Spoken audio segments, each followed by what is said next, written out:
Do you have a project list in Google Sheets and wish you could see it laid out as a timeline? Trying to plan how long you have to do things and/or who is doing them, but all you have is a big list of dates? Managing a big project plan that has multiple pieces firing off at the same time and want to see it all laid out? Use the timeline view in Sheets in one easy step. I'm Laura Mae Martin, Google's Productivity Advisor, here to show you how to work your space in Google Workspace. Today we'll show you how to use Timeline View in Sheets. Let's get started. In your sheet, highlight the data you want to show up in a timeline and click Insert Timeline. A new tab will be created with your timeline view that you can click through the settings and customize. So there you have it.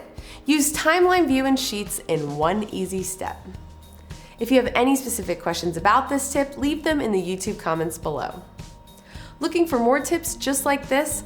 Follow Google Workspace on Twitter, Facebook, LinkedIn, Instagram, and YouTube.